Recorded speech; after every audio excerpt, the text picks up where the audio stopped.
이 시간 찬송가 236장 같이 찬양하시겠습니다. 찬송가 236장 주 예수 크신 사랑 같이 찬양하시겠습니다.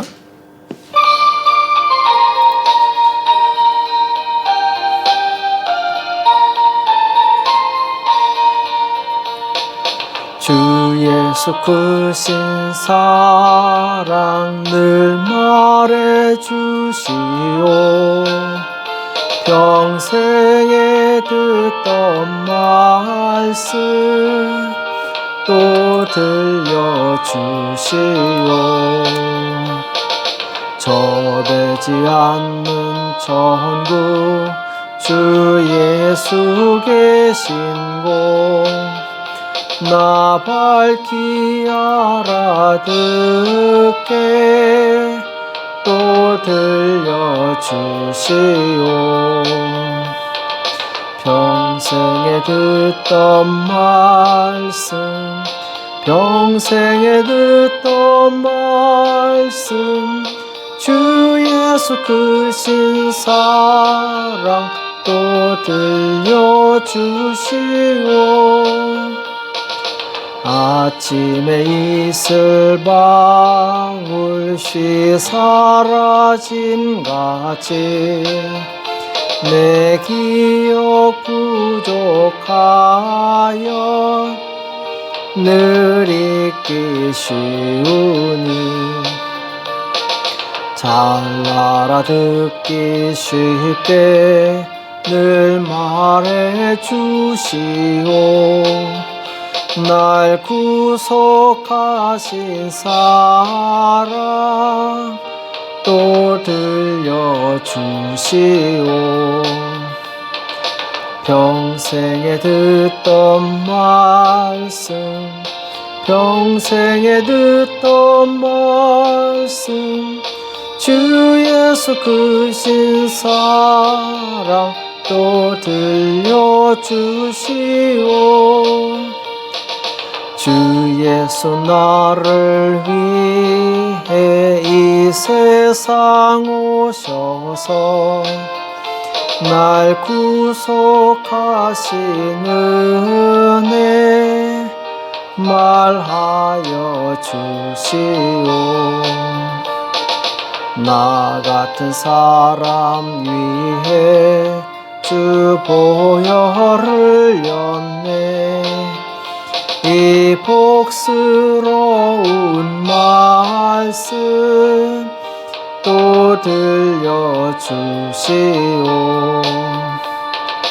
평생에 듣던 말씀 평생에 듣던 말씀 주 예수 크신 사랑 또 들려주시오. 이 세상 헛된 영광 날 미혹할 때에 주 예수 크신 사랑 늘 들려주시오. 전국에 빛난 영광 내 눈에 비칠 때 주 예수 크신 사랑 또 들려주시오. 평생에 듣던 말씀 평생에 듣던 말씀 주 예수 크신 사랑 또 들려주시오. 이 시간 같이 기도하시겠습니다. 살아계신 하나님 아버지, 이 새벽에 저희를 불러주시고 하나님 앞에 나올 수 있도록 은혜 주시며 감사합니다. 하나님, 우리가 날마다 말씀을 가까이 하게 도와주시옵시고 그 말씀 안에서 길을 찾으며 생명을 얻으며 주님의 주시는 그 충만한 은혜를 누릴 수 있도록 역사하여 주시옵소서. 오늘도 우리에게 주시는 말씀을 듣기 원합니다. 주님 우리에게 말씀하여 주시옵시고 깨닫는 은혜가 있도록 도와주시옵소서. 이 시간 주께서 함께 해주실 것을 믿고 감사하며 예수님의 이름으로 간절히 기도합나이다. 아멘. 하나님의 말씀 시편 119편 1절에서 4절까지 말씀을 같이 한 목소리로 합독하도록 하겠습니다. 시편 119편 1절에서 4절 같이 한 목소리로 합독하겠습니다. 같이 읽겠습니다. 시작. 행위 완전하여 여호와의 법에 행하는 자가 복이 있으며 여호와의 증거를 지키고 전심으로 여호와를 구하는 자가 복이 있도다. 실로 저희는 불의를 행치 아니하고 주의 도를 행하는도다. 주께서 주의 법도로 명하사 우리로 근실히 지키게 하셨나이다. 아멘. 주의 법을 사랑하는 자의 복, 주의 법을 사랑하는 자의 복, 이런 제목으로 같이 말씀을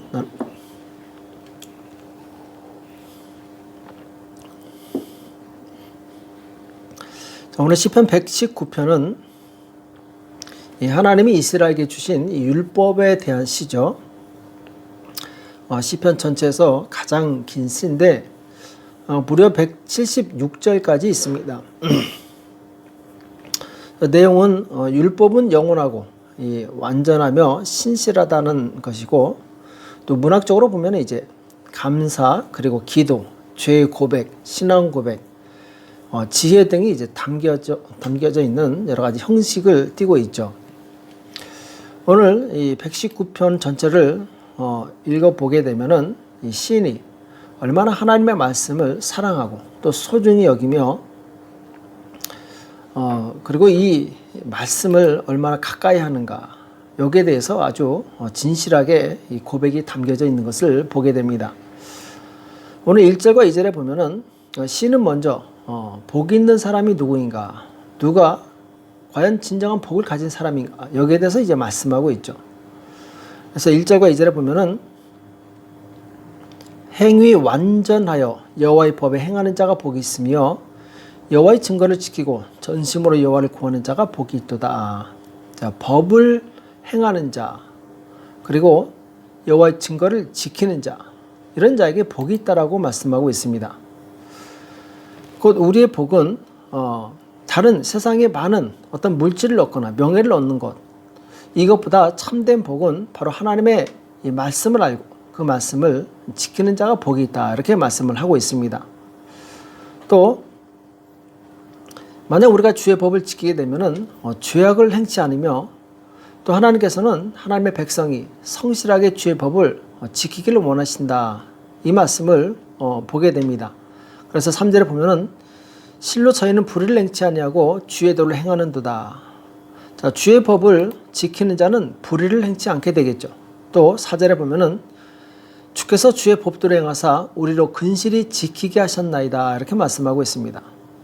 하나님께서 법을 주신 이유는 우리로 하여금 그 말씀을 지키라고, 곧 근실히, 성실하게, 근면하게 이 말씀을 지키라고 주신 것이라는 거죠. 그래서 우리가 정말 하나님을 알고 하나님을 사랑한다면 하나님께서 나에게 주신 이 법을 성실하게 지켜야 될 줄을 믿습니다. 자, 그러면은 주의 법을 지키는 자가 복이 있는데, 자, 그럼 주의 법을 지키는 자에게 어떤 유익이 있는가? 자, 여기에 대해서 오늘 여러 구절에서 말씀하고 있습니다. 9절에 보면은 청년이 무엇으로 그 행실을 깨끗게 하리까? 주의 말씀을 따라 삼갈 것이니이다. 자, 첫 번째 유익은 바로 우리를 깨끗하게 한다는 것입니다. 하나님의 말씀을 듣고 순종했을 때 우리는 깨끗하고 거룩한 주의 백성이 될 수 있는 것이죠. 또 11절에 보면은 내가 주께 범죄치 아니하려 하여 주의 말씀을 내 마음에 두었나이다. 자, 주의 말씀이 우리 안에 있게 되면 우리는 죄를 범하지 않게 됩니다. 왜냐하면은 이 하나님을 경외하는 마음이 있기 때문에 감히 죄를 지을 수가 없는 것이죠. 또 24절에 보면은 주의 증거는 나의 즐거움이요 나의 모산이다, 이렇게 말씀하고 있습니다. 나의 모산이다. 자, 마치 삼국지의 제갈량이 유비를 도와서 많은 이 전쟁에서 승리를 거둔 것처럼 모산은 바로 나에게 지혜를 주고 내 인생을 승리로 이끌게 하는 그런 아주 훌륭한 사람이죠. 하나님의 말씀이 내 인생에 그와 같은 이 모사와 같은 역할을 한다는 것이죠. 그래서 우리가 하나님의 말씀을 잘 알게 되면 우리 인생에 큰 도움을 얻게 됩니다. 또 50절에 보면은 이 말씀은 나의 곤란 중의 위로라. 주의 말씀이 나를 살리셨음이니이다. 이렇게 말씀하고 있습니다. 내가 정말 곤란에 빠져서 그리고 이 슬픔과 그리고 우울증에 빠졌을 때 하나님의 말씀은 나를 위로해 주는 능력이 있다는 것이죠. 그리고 나에게 생명을 주고 나를 어려움에서 건져주는 생명을 주는 그런 능력이 있다고 말씀하고 있습니다. 또 98절에 보면은 주의 계명이 항상 나와 함께하므로 그것이 나로 원수보다 지혜롭게 하나이다. 자, 주의 계명을 잘 아는 사람은 세상의 어떤 지혜로운 사람보다 더 뛰어난 지혜를 가진 사람입니다. 왜냐하면 하나님을 경외하는 것이 바로 지혜의 근본이기 때문에 그렇습니다. 또 99절에 내가 주의 증거를 묵상함으로 나의 명철함이 나의 모든 스승보다 승하며 주의 법도를 지킴으로 나의 명철함이 노인보다 승하니이다. 자, 말씀을 듣고 지키는 사람은 나를 가르치는 스승보다 더 뛰어나고 또 이 노인의 명철함보다 더 뛰어난 명철을 갖게 된다는 것이죠. 우리가 인생을 다 살아보지 않아도 하나님의 말씀을 알고 있으면 곧 그 말씀이 나로 하여금 인생을 마치 오래 산 사람처럼 지혜롭고 명철하게 만든다는 것입니다. 또 105절에 보면은 주의 말씀은 내 발의 등이요 내 길의 빛이니이다. 이렇게 말씀하고 있습니다. 자, 주의 말씀은 내 발의 등이요 내 길의 빛이니이다. 자, 우리는 이 인생을 살아갈 때 어디로 가야 될지 무엇을 해야 될지 이 앞이 막막하고 방황스러울 때가 있습니다. 그때 하나님의 말씀을 깊이 묵상하다 보면 그 말씀 속에 우리 인생에 참된 길이 있음을 발견하게 됩니다. 그래서 말씀을 사랑하는 사람은 바로 인생의 방향을 바로 알고 그 길로 갈 수 있게 되는 것이죠. 또 이 165절에 보면은 주의 법을 사랑하는 자에게는 큰 평안이 있으니 저에게 장애물이 없으리이다. 이렇게 말씀하고 있습니다. 자, 주의 법을 사랑하는 자에게는 바로 하나님께서 평안의 복을 주신다라는 것입니다. 그리고 인생에 장애물이 없다라고 말씀하고 있습니다. 우리 인생이 정말 장애물이 없이 형통하기 원하신다면 하나님의 말씀을 깊이 묵상하시고 하나님의 말씀에 순종하며 사시기 바랍니다. 또 여기까지는 이제 이 주의 말씀을 묵상하는 사람, 말씀을 사랑하는 사람의 유익에 대한 말씀이고, 이제 주의 법을 대하는 성도의 자세에 대해서 잠시 말씀을 나누겠습니다. 먼저 하나님의 말씀을 대할 때 우리는 즐거운 마음으로 대해야 될 줄을 믿습니다. 14절에 보면은 내가 모든 재물을 즐거운 같이 주의 증거의 도를 즐거워하였나이다. 이렇게 말씀하고 있습니다. 자, 우리가 사업에 성공해서 큰 재물을 얻을 때 얼마나 큰 기쁨이 있습니까? 그러나 주의 증거의 도를 즐거워하였나이다. 자, 세상의 재물을 얻을 때 즐거워하면서 하나님의 말씀을 읽을 때 이런 즐거움이 없으면 안 된다는 것이죠. 똑같이 우리에게 그런 즐거움이 있어야 된다고 말씀하고 있습니다. 또 16절에도 주의 율례를 즐거워하며 주의 말씀을 잊지 아니하리이다. 이렇게 말씀하고 있고, 77절에도 주의 법은 나의 즐거움이니이다. 162절에도 사람이 많은 탈취물을 얻은 것처럼 나는 주의 말씀을 즐거워하나이다. 이렇게 고백하고 있습니다. 자, 주의 말씀을 즐거워하고 그 말씀을 읽는 것을 기뻐하는 사람이 그 말씀을 읽고 묵상하고 실천할 수가 있습니다. 우리 먼저 기본적으로 하나님의 말씀을 즐거워하시기 바랍니다. 기쁜 마음으로 그 말씀을 읽으시기 바랍니다. 또 두 번째로 주의 법을 사랑하는 이 주의 법을 대하는 성도의 자세는 바로 사모함으로 대해야 될 줄을 믿습니다.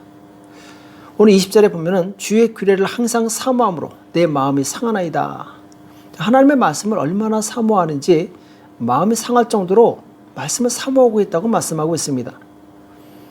또 40절에 보면 내가 주의 법도를 사모하였사오니 주의 의에 나를 소성케 하소서.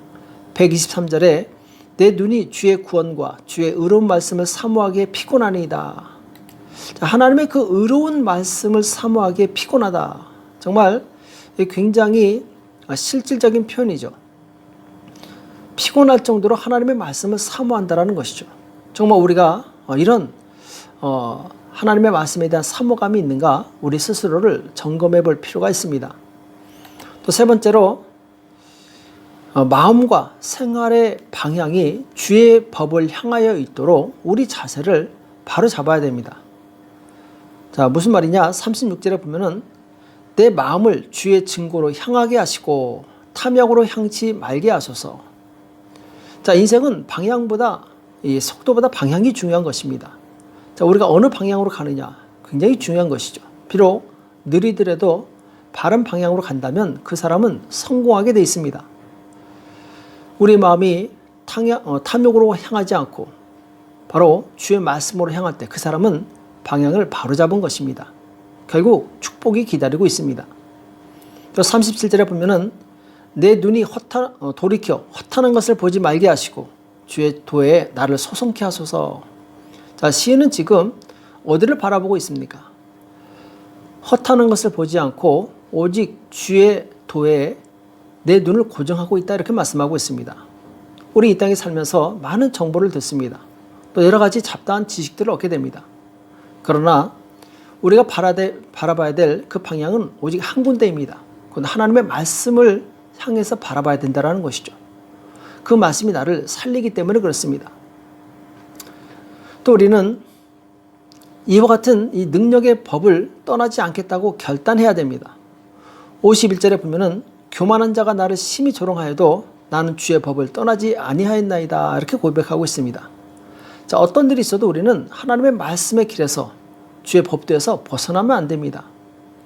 기차가 철로에서 벗어나면 더 이상 달릴 수 없는 것처럼 하나님의 백성이 하나님의 말씀에서 벗어난다면 그 사람은 하나님의 백성으로서의 그 특권을 누릴 수가 없습니다.